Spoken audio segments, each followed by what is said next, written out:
memang kita harus akui kita menganut yang namanya devisa bebas. Nah, devisa bebas ini cenderung adalah keluar masuknya uang itu tidak bisa dilarang ya. Nah, memang ada negara yang membuat kebijakan di mana walaupun devisa bebas, tetap ada jangka waktu tertentu di mana ketika investor masuk itu ada minimal mereka harus menempatkan dana baru boleh keluar. Nah, di kita tuh tidak ya, tidak, sehingga memang tergantung dari baik itu eksportir ya maupun juga investor domestik maupun asing itu bisa kapan saja. Nah, ini memang cenderung dalam kondisi tertentu itu akan membuat memang pelemahan terhadap nilai tukar. Nah, saat ini memang harus kita akui di mana negara pun sedang memberikan bunga yang menarik sehingga tidak ada alasan buat investor untuk selalu memilih mana yield yang memberikan keuntungan yang besar. Itu yang pertama ya. Nah, yang kedua, memang hasil ekspor ini tidak sepenuhnya oleh eksportir itu ditempatkan di kita karena cenderung mereka juga menempatkan dananya itu di mana mereka melakukan impor terhadap bahan baku. Dan Indonesia sendiri masih ketergantungan bahan bakunya itu 70%. Sehingga mau tidak mau daripada mereka uang masuk dan begitu nanti keluar lagi, kebanyakan ditempatkan di sana ya.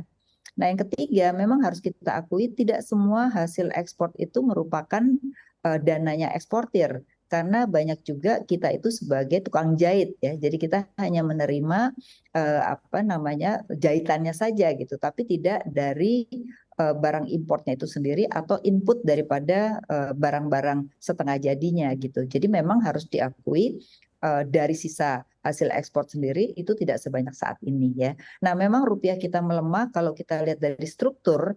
Pertama adalah dari obligasi pemerintah, di mana asing cenderung itu biasanya 35% kepemilikannya, saat ini tinggal 14%. Jadi asing pun banyak keluar gitu. Jadi memang tidak bisa apa namanya meminta mereka masuk dalam jangka pendek. Nah, oleh karena itu memang di sini pada akhirnya Bank Indonesia baru menaikkan suku bunga kan. Dengan naiknya suku bunga itu harapannya memang investor asing itu bisa masuk kembali. Tapi ternyata nggak semudah itu. Saat ini kecenderungannya belum semuanya kembali. Nah, salah satu yang memang bisa dilakukan oleh pemerintah, ide Bu Sri Mulyani itu cukup bagus ya, di mana kalau investor domestik itu memasukkan dananya di luar itu bisa dimasukkan di dalam obligasi dan obligasi itu dimasukkan di dalam LPEI yaitu Lembaga Pembiayaan Ekspor karena kita juga punya perbankan LPEI yang membiayai ekspor. Nah, itu juga cukup bagus sih menurut saya. Kenapa?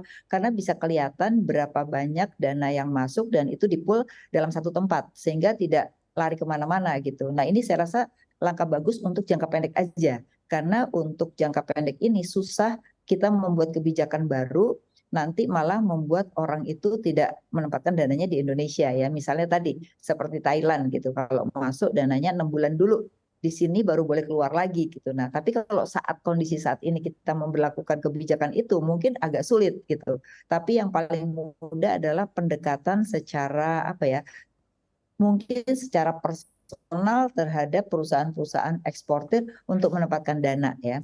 Nah, memang harus diakui juga mereka itu menanyakan persoalan nilai tukar, di mana kalau mereka memasukkan dana, bagaimana dengan fluktuasi nilai tukar? Sehingga kalau nilainya dianggap belum stabil, ada juga keengganan mereka untuk menempatkan dana karena bisa jadi dengan fluktuasi ini buat mereka belum tentu bisa memperhitungkan margin mereka gitu. Nah, ini problem-problem yang harus diketahui di sisi industri atau di sisi perusahaan begitu. Oke, baik. Berarti mengarah pada fluktuasi nilai tukar yang mana juga eksportir jadi enggan begitu untuk memasukkan DHI-nya ke tanah air.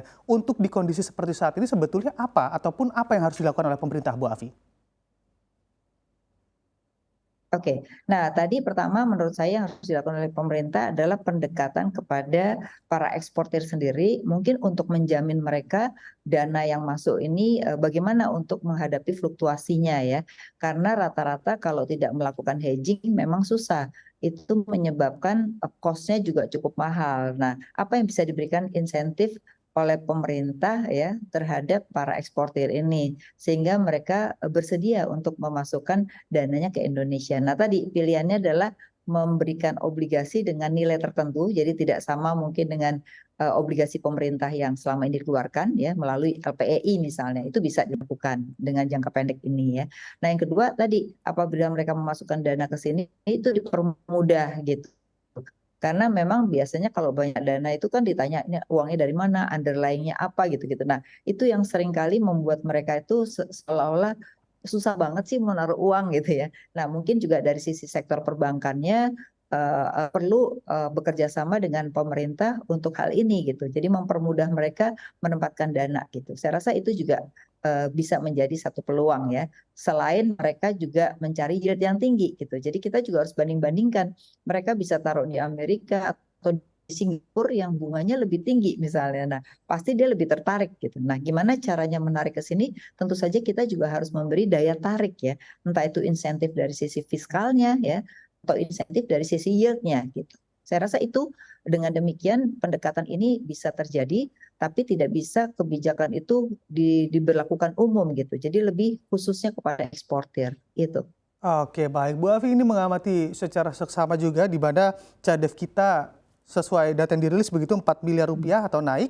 Apakah Anda mengamati hal ini juga karena DHI kita sudah kembali lagi atau justru ada faktor apa di sana? Oke, jadi sebenarnya kalau kita lihat cadangan kita itu sendiri, ekspor kita tuh naik sebenarnya ya. Di mana kalau kita lihat banyak kebijakan negara-negara lain itu melarang ekspor dari sisi pangan dan juga dari sisi energi. Nah, kita kalau dilihat dari data menunjukkan batu bara dan CPO kita itu meningkat cukup cukup tinggi gitu. Itu menunjukkan bahwa dengan melarangnya negara-negara lain tuh ekspor, maka itu bisa dipenuhi oleh Indonesia. Nah, itu salah satu yang memang ada peningkatan ya. Nah, yang kedua cenderung sebagian sudah mulai masuk, tapi masuknya dana itu belum signifikan